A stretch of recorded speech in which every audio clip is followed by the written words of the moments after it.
Paper बाकी है, यानी जिनका पेपर अभी 14, 15, 16, 17, 19, 21, 22, 23 या आने वाले शिफ्टों में है, जिनका सिटी वगैरह नहीं दिख रहा है, उन सभी साथियों के लिए अब तक हुए रेलवे ग्रुप डी के पेपर में जिस टाइप के क्वेश्चंस आपके साइंस के पूछे गए हैं, बिल्कुल exam oriented most expected questions करवाएंगे। पूरे 100 क्वेश्चन बहुत ही कम समय में आपको करवा देंगे। ये क्वेश्चन साथियों बहुत ही इंपॉर्टेंट है, जो कि आपके आने वाले शिफ्टों में आपसे पूछे जाएंगे।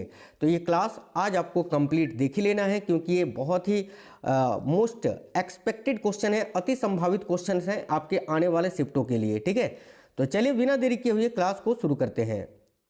साथियों, जिनका सिटी वगैरह नहीं दिख रहा है, इसका मतलब ये नहीं कि आपका सिटी नहीं दिखेगा, दिखेगा यार। अभी 16 जनवरी तक पेपर है, तो आराम से टेंशन मत लीजिएगा आप लोग, आपका भी सिटी वगैरह दिख जाएगा। वैसे जिनका जिनका दिख गया है या किसी का अगर नहीं भी दिखा है, तो आप लोग हमें कमेंट बॉक्स में जरूर बताना आपका पेपर कब है और किस शिफ्ट में है।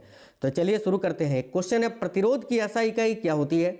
तो देखिए, प्रतिरोध की जो ऐसा इकाई है ना, ये ओम होती है। साथियों डाउट में मत रहना, ये क्वेश्चन 9th और 10th कि एनसीईआरटी के क्वेश्चंस हैं।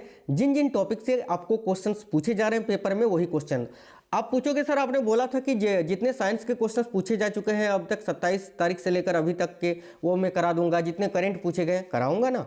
आज मैं रात में जो है ना साइंस के वो सारे क्वेश्चंस कराने वाला हूँ एक ही वीडियो में, जिसमें 27 तारीख से लेकर अभी 13 दिसंबर तक जितने भी क्वेश्चंस पूछे गए हैं एग्जैक्ट क्वेश्चंस, वो मैं आपको करवा दूंगा। और करंट अफेयर्स की जो जितने करंट पूछे गए हैं वो एक अलग वीडियो में करवा दूंगा। आप लोग बस जुड़े रहिए, सब कुछ होगा। उससे पहले जितने भी एक्सपेक्टेड क्लासेस आपको करवाए हैं ऑलरेडी करंट अफेयर्स के, अगर नहीं देखा है तो देख लो, क्योंकि सारे वही क्वेश्चन है, सारे वही से क्वेश्चन आ रहे हैं यार। देखो, तो ओम याद रखना, ऑप्शन नंबर सी इस क्वेश्चन का करेक्ट आंसर होगा।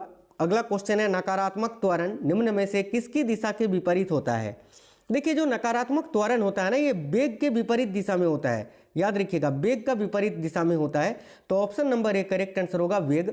आगे देखिए, 1 किलोवाट का मान कितना होता है? 1 किलोवाट घंटा बराबर क्या होता है? तो 1 किलोवाट का मान अगर हम यहाँ पर देखें ना, तो वो होता है 3.6 × 10⁻6 जूल।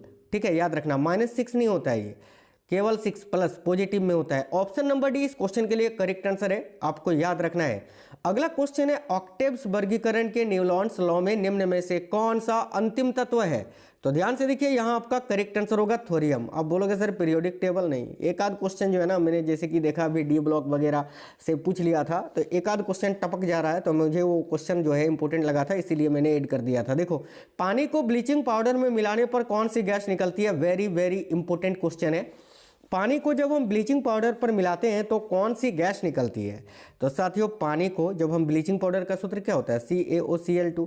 जब इसमें मिलाते हैं तो कौन सी गैस निकलती है? तो इसमें क्लोरीन गैस निकलती है साथियों, याद रखना, क्लोरीन। ठीक है, option number B correct answer हो जाएगा, क्लोरीन। याद रखना, क्वेश्चन बहुत ही इंपॉर्टेंट है।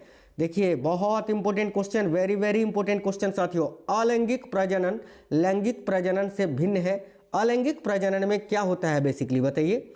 तो देखिए, अलैंगिक प्रजनन में क्या होता है, नए जीव जनक जो है ना, ये माता पिता के समान होते हैं। माता पिता नहीं, यहाँ पर जो है ना आप जनक बोल दो, जनक। दोस्तों, ये जो प्लेटफॉर्म आप देख रहे हो इसका नाम है सही, और ये सही में सही है। और इसके कुछ फीचर्स ने तो मेरा दिल जनक के समान होते हैं, क्योंकि इसमें माता पिता थोड़ी होता है, केवल एक ही पेरेंट्स होता है ना। अलैंगिक जनन में केवल एक ही पेरेंट्स होता है। लैंगिक जनन में दो जनक होता है, माता और पिता। ठीक है, मेल और फीमेल। तो यहाँ ऑप्शन नंबर सी इस क्वेश्चन का करेक्ट आंसर होगा कि नए जीव जनक जो होते हैं ना, नए जीव जनक जो हैं, नए जीव जो होते हैं वो जनक के समान होते हैं, केवल यही आपको याद रखना है। चलिए आगे देखिए, अगला क्वेश्चन है, सर्च लाइट का परावर्तक कौन सा है? बताइए, सर्च लाइट में किस दर्पण का प्रयोग होता है भाई? तो सर्च लाइट का जो परावर्तक होता है ना, वो होता है साथियों अवतल दर्पण। याद रखेंगे, ऑप्शन नंबर सी इस क्वेश्चन के लिए आपका बिल्कुल करेक्ट है। साथियों, अभी तक जो आपका पेपर हुआ है ना, 27 नवंबर से लेकर अभी 13 आज तो पेपर आपका नहीं है, 12 दिसंबर तक जो आपका पेपर हुआ था, है ना, उसके आधार पर ये क्वेश्चंस आपके करवा रहे हैं। एक्सपेक्टेड बहुत इंपॉर्टेंट क्वेश्चन है ये, हल्के में मत लेना इन क्वेश्चनों को, आपके पेपर में डायरेक्ट पूछे जाएंगे। देखो, नेक्स्ट क्वेश्चन है, रेन बियर के नोड्स सूक्ष्म रिक्त स्थान होते हैं जो कि किस में पाया जाता है? बताइए, रेनवियर के नोड्स में सूक्ष्म रिक्त स्थान होता है जो कि डैश में पाया जाता है। याद रखिए ऑप्शन नंबर डी करेक्ट होगा, माइलिन कृत एक्सॉन में पाए जाते हैं ये। तो ऑप्शन नंबर डी इस क्वेश्चन का करेक्ट आंसर हो जाएगा। अगला, निम्न में से किस अभिक्रिया द्वारा उच्च प्रतिक्रिया वाली धातुओं का निष्कासन होता है? साथियों वेरी वेरी इंपॉर्टेंट क्वेश्चन, बहुत ही इंपॉर्टेंट क्वेश्चन है, ध्यान से देखिएगा। किस अभिक्रिया द्वारा उच्च प्रतिक्रियाशीलता या उच्च प्रतिक्रिया वाली धातुओं का निष्कासन होता है? उच्च प्रतिक्रिया वाली धातु कौन सी होती है? जैसे कि पोटेशियम होता है, सोडियम होता है, कैल्शियम होता है। तो इनका निष्कासन किससे होता है? इलेक्ट्रोलाइसिस यानी विद्युत अपघटन विधि के द्वारा। तो ऑप्शन नंबर सी इस क्वेश्चन के लिए आपका बिल्कुल करेक्ट आंसर हो जाएगा।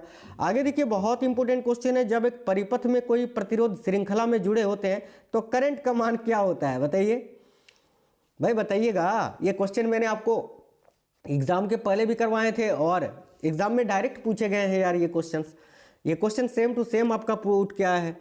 देखो क्या आंसर होगा, एक ही रहता है। दो चीजें याद रखना है, मैंने एक्सपेक्टेड क्लासेस में भी करवाया था, एनालिसिस जो करवा रहे थे वहां पर भी मैंने बताया था कि देखो जब एक ही परिपथ में कई प्रतिरोध श्रृंखला यानी सीरीज में जुड़ा रहता है ना, तो उनमें जो करंट का मान होता है वो एक ही रहता है।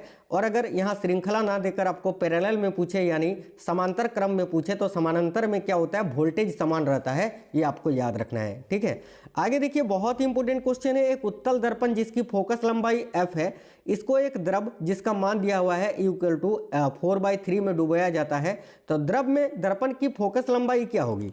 तो भाई फोकस लंबाई परिवर्तित नहीं होती है, फोकस लंबाई जितनी थी उतनी ही रहेगी। ऑप्शन नंबर बी f थी तो f ही रहेगी। ऑप्शन नंबर बी करेक्ट होगा। देखो, द्रव माध्यम में डुबाने से दर्पण के आकार या वक्रता त्रिज्या में कोई परिवर्तन नहीं होता, इसीलिए उत्तल दर्पण की फोकस दूरी द्रव में उतनी ही रहती है जितनी हवा में थी। चलिए नेक्स्ट देखिए, संवेग को किसके गुणनफल के रूप में व्यक्त किया जाता है? वेरी वेरी इंपॉर्टेंट क्वेश्चन है साथियों, ध्यान से देखिएगा, डबल स्टार मार्क कर लीजिए। तो संवेग को किसके